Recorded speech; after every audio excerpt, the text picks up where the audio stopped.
I think for a long time I hid that I was dyslexic, that I couldn't read and write. One day I decided that I had to quit doing that.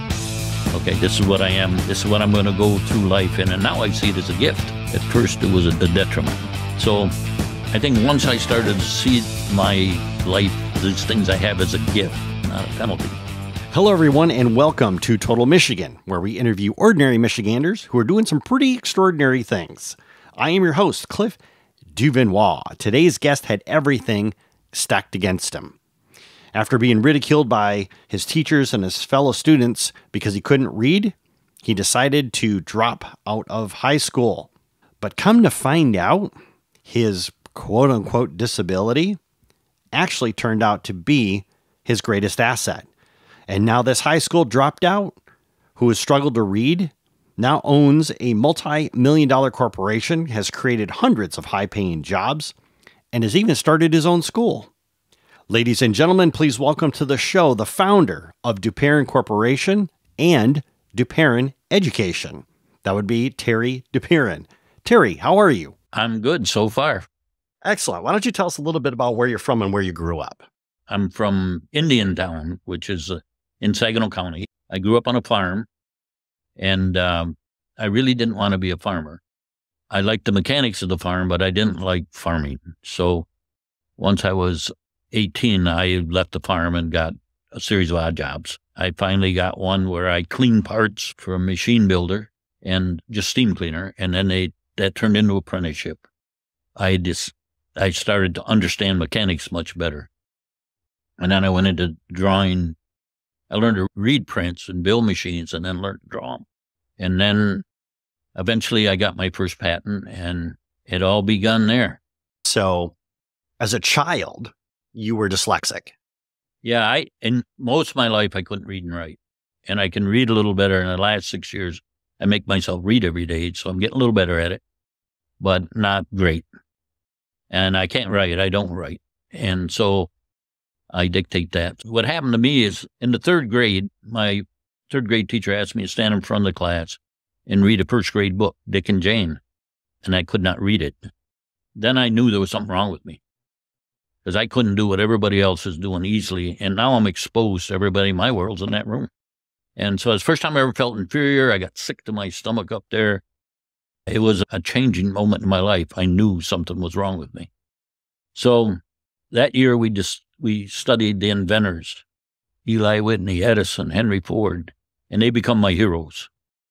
I thought they only had one thing and they were rich and famous. And now as time went on, I found out it was more than one thing. But I started to pursue that dream. My dream was clear to me. I was going to be an inventor and make my living off my inventions. I tore everything apart on the farm, couldn't get it back together, but I was learning, slowly learning. I had great odds with my dad because he needed that stuff. I eventually ended up, I think when I was 18 or 20, with a first patent. They had come in the mail. It said U.S. Patent Office, Terry Duperon, inventor. Put me right back in the third grade. Oh, wow. So I remember committing to that dream. Now I'm saying, how does a third grade boy cause that future? Okay, how do you do that? And it ended up creating a class around that as well. I have Duperon Education, and it focuses on how creative people think. And it doesn't matter what you create. If you create a business, you're an entrepreneur. If you create a machine, you're an inventor, painting artist, book author. But it's the same thing. It's the same ability to bring something in the future that doesn't exist now. It's interesting that you, at that point in time in your life when you were the most vulnerable, that also, I don't know if it's fate, but you start studying inventors. No, just mechanics, because I couldn't read the book. So I couldn't really study the inventor. They talked about it in school and they become my heroes. So I just believed they could do that one thing. I didn't know what it would be, so I just started to have at it. And the dream is extremely powerful in our lives. So as I got studying that further, I'm thinking it's probably the most powerful thing in our lives is ability to dream. That vague notion, you don't know how to get there, you don't know how to do it, but you believe it could happen. And I think it's not magic. Once you have a dream, it puts you in the inquiry. You're always looking for the next clear step to get to your dream. And I think we talked earlier, it's you buy a new red cars everywhere. Yeah. Because now you're aware of red cars. Yeah. Reticular activation. Yep. Yeah. So it's human nature to do that. Well, when you have a dream, it's human nature to start seeking out the next clear step. And the how-to always shows itself. The dream has taken me a long ways, way beyond my expectations. And basically all I do now is I have two things. I don't know what I'm supposed to say in this, but I was an atheist for a long time. And eventually I yielded, I surrendered and asked God to come in my life. Nothing happened. So a year and a half later, I realized that I have a sense of gratitude I hadn't had before. 6 months after that, I seen it. From that night forward, from the night of surrender, before that, life was defeating me. I become less able, less competent to take care of things. And then from that day forward, nothing's ever defeated me. Makes me squirm, but it doesn't defeat me. So something happened to me that night. That's clear to me.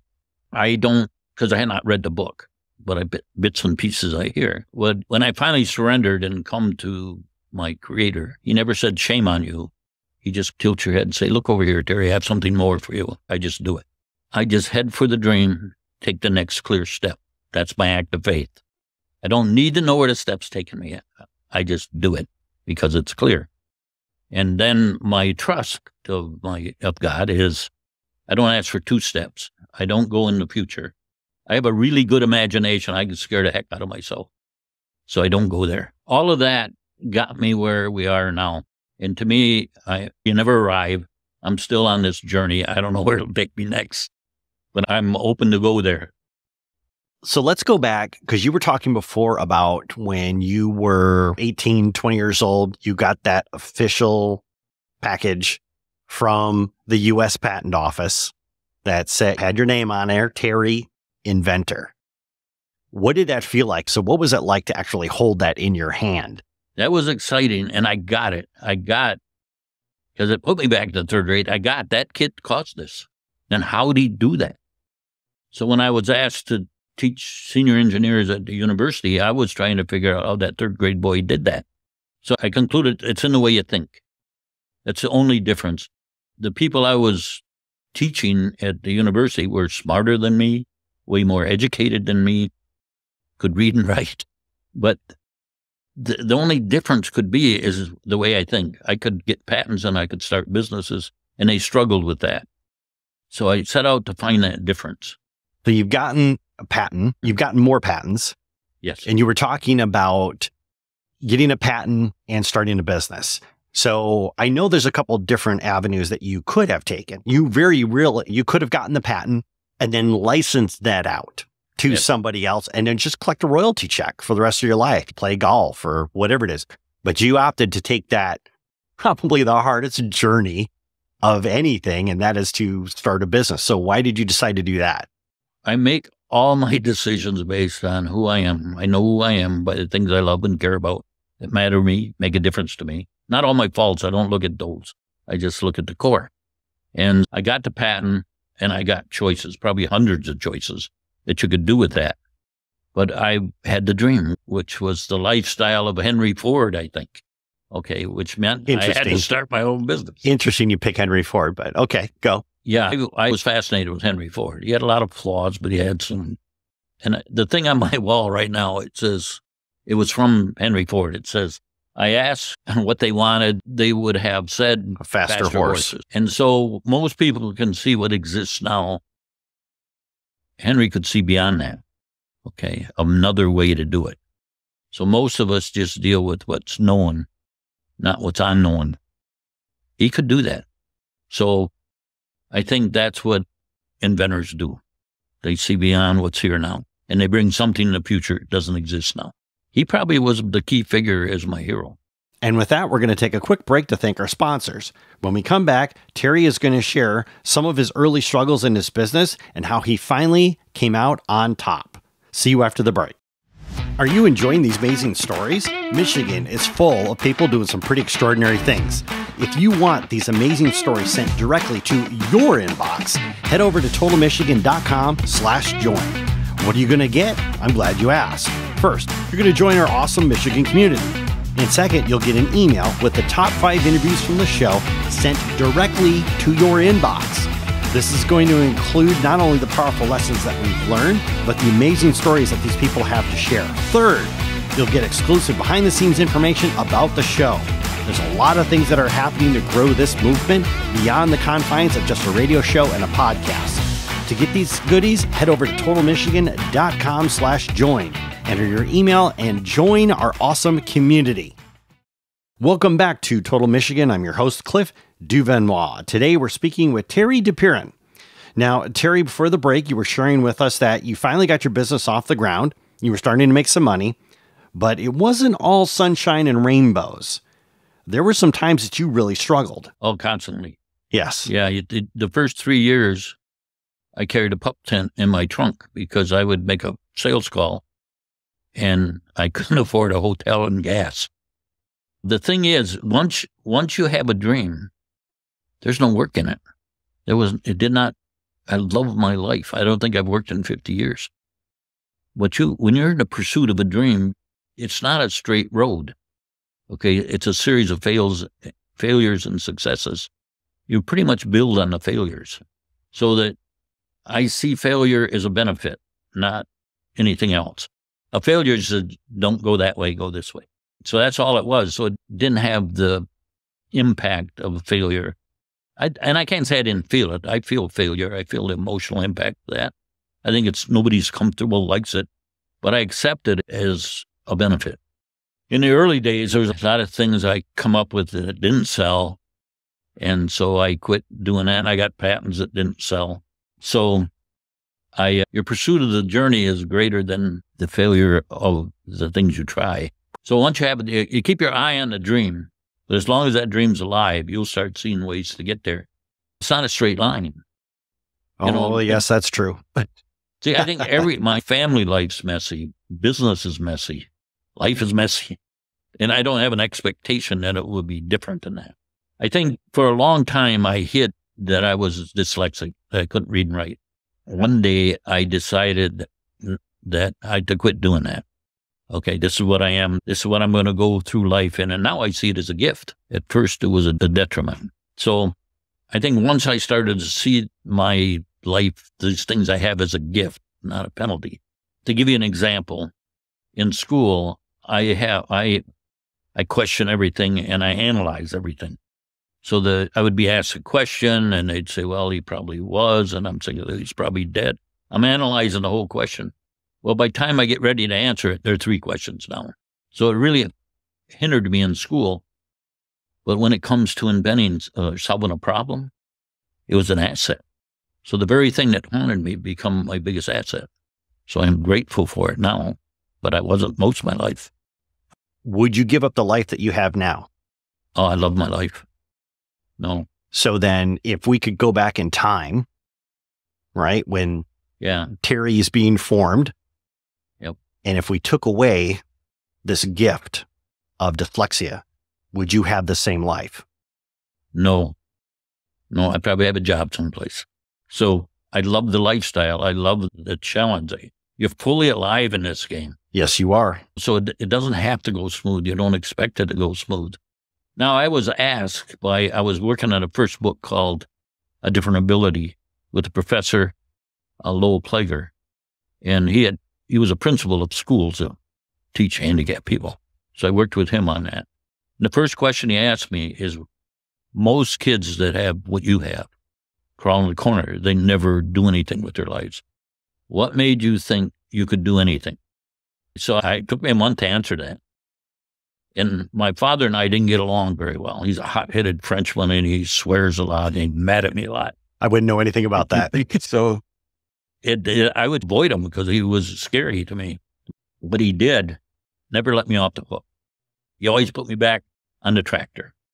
No matter what I screwed up, this is how you do it. You're going to do this. Even though it was harsh, the message sent was, you can do this. So every time I mess up, never got me off the hook. He would just holler and swear at me and say, this is how you do it. Do it. And if you take a parent that says, say you ask Johnny to take out the trash, and one parent he spills it all over the kitchen floor. You say, I know you can do this, Johnny, but I'll take the trash out from now on. Message sent. you can't even take out the trash. Where my father would start screaming at me and say, you grab the basket like this, you pick up this mess, and you do this every day. Okay, so you never let me off the hook. Message sent is you can do this. That was the gift. And I didn't realize it for a long time that my father gave me that gift. So that's where it came from, the belief that I could do something. What I would like to do is we talked briefly about the struggles that you had with your corporation, and you kept going, you kept plugging. And then at some point, you decided to hire a CEO to come in and run the company. I'm a really lousy manager. Okay, I can invent, I can create companies, but I can't manage them. So I brought in Tammy, who's my partner, who's just the opposite of me, my oldest daughter. We are total opposite. She's a terrific manager. And once we come together, this whole company really started to grow. Yes, it did. 25% year over year. Yeah. And it's a lot because of the combination between the two of us. She's really good at this management, not so good at the creative stuff.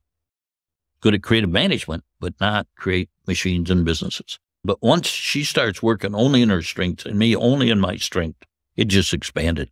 It became very, very dynamic. And we built this business up to where it is, where now we have a president runs it. And he's really good at what he does. Everything I do, I have to find a manager. Right now, I'm a silent partner for a lot of young entrepreneurs to start business. So I got 10 different businesses, but I couldn't, once I got a group of them, I couldn't manage the group. So I hired Andrea to manage. I created TLD Holdings, and all these companies are part of TLD Holdings, and she manages it, and she does the marketing sales for it. So it's good to know what you're not.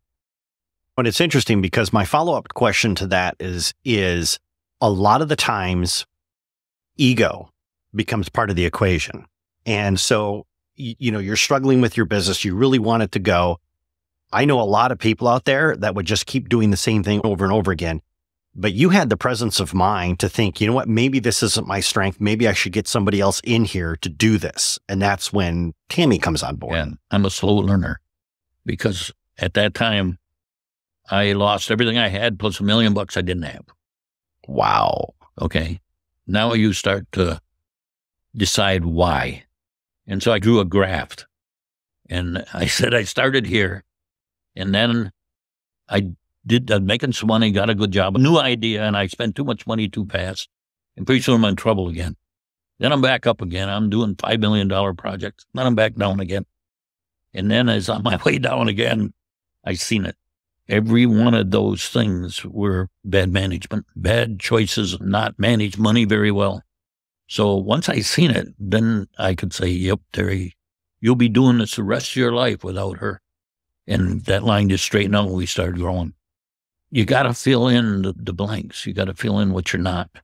And the expectation that you have to know everything, you really don't. You only have to know a few of the right things that you can hang on. Now you're being able to live your dream and be able to really impact and influence a lot of people because you know who to go to get the answers, like you talked about before. Fill in the blanks. So now I'm trying to do a club called 1 Degree. I meet you, you will change my life at least 1 degree. Met my wife, change it 180 degrees. But but we will affect each other's lives. I want to start a club where we have a lot of people who are up to something. I love to be around people up to something. You're one of them. So we support each other. So instead of having a speaker and a little wine and cheese, it'll be mostly wine and cheese. It'll be mostly, let's get to know everybody. Let's get a culture. So you've got an opportunity now to teach. The kid that didn't graduate high school, that struggled with reading and writing their entire life, you're now being invited to the university to be able to teach. My whole focus was how that 3rd grade boy caused that future. So I'm in the class. I have 2 things that got me through, 2 thoughts.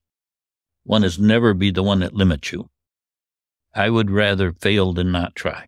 Yes. And the other one was success has nothing to do with what you're not. Run with what you got. I could probably fill this building with volumes, all I'm not. Why would I go there? So when I was asked to teach the class, I'd never been to university before. I didn't really know what they did there. I had an image and it didn't turn out like I thought. But I remember, never be the one that limits you. My chances of failure was really high, but first day was awful. I put everybody in a coma in about 10 minutes. And then I talked to a real teacher, and she told me what's important is you know where the students are at. So then I drew that on the board, and then little by little, the class started to show itself.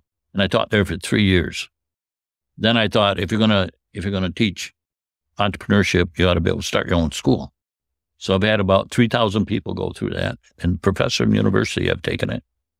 And I talk about these things, and I have no explanation as to the why of it. So it's just there. And I think that I was willing to fail. I'm not going to throw me out without trying before they throw me out. I'm going to throw me out first. So I think because of the dyslexic problems, I've learned to feel the pain of failure, but not control me. You bring up a good point when you say learn from experience, because when it comes to failure, I think that there's a real stigma when it comes to it. I know for me personally, it took me a long time before I could actually sit down and say to myself, you know what? I would rather try and fail than not do anything. And that means that how you look at failure, the entire dynamic of it changes. And then being able to sit there and say, okay, so I failed. What's the lesson to be learned from this that I can take forward? So next time, if I fail, I'll fail better. That one thought frees you. Yes. Okay.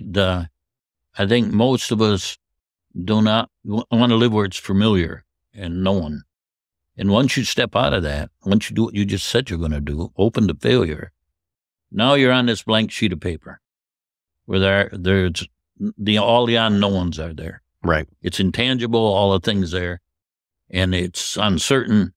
And so once you start that direction where you're not just trying to be ordinary, you end up in this other world, which is very rich and rewarding, but it has pain. That's right. It's messy. But then I think you could sit on your couch the rest of your life. Pain of being human will find you. Okay. So why not play the game? That exactly. Go all out. Yes.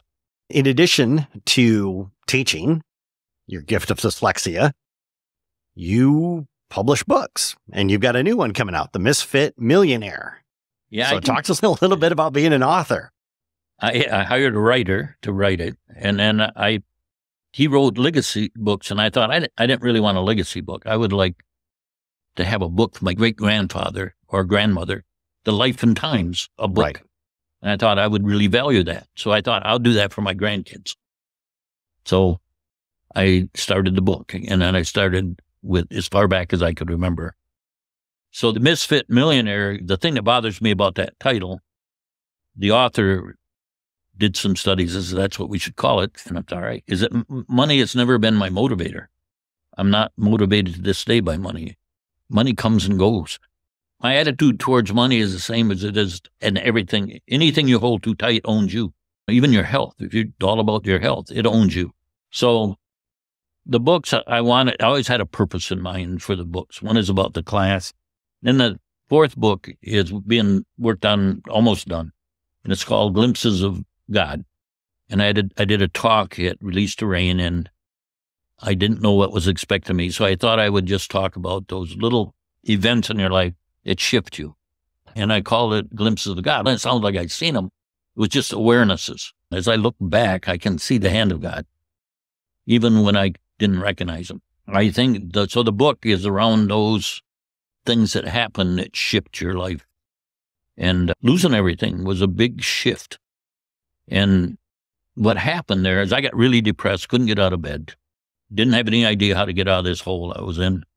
And as before Tammy come. And I'm laying in bed saying, I got nothing. I don't have another idea. I just lay here, don't know what to do if I got up. And I get this one very clear thought. And it was, do only what's clear. So I thought, pretty clear to get out of bed. You're right. Pretty clear to take a shower, been a while. Pretty clear to go to the office. 3 years later, I didn't even have a car payment. I did not mastermind my way out of that. I just one clear thought at a time, and I've been living that way ever since. I just look for the clear thought. So this where it's taken me. I don't really care where it takes me. No, it's a fun journey. I love the lifestyle. So that book is about those changes in your life. And there was several of them that shifted. So I don't know a lot. I'm talking about God and Christ. I don't know a lot. Just that it's not a philosophy. Something happened to me. Okay, it changed. Nothing defeated me. I didn't do that. I can't talk about that because I don't know a lot about it. I just know how it affected me. Terry, thank you so much for being on the podcast today. I've really enjoyed our time together. Thank you. Thank you. And for our audience, if you want to learn more about Terry and check out Duperon Education, which I highly recommend that you do, then you can head over to totalmichigan.com, click on Terry's interview, and find the links there. We'll see you next week with another inspiring story.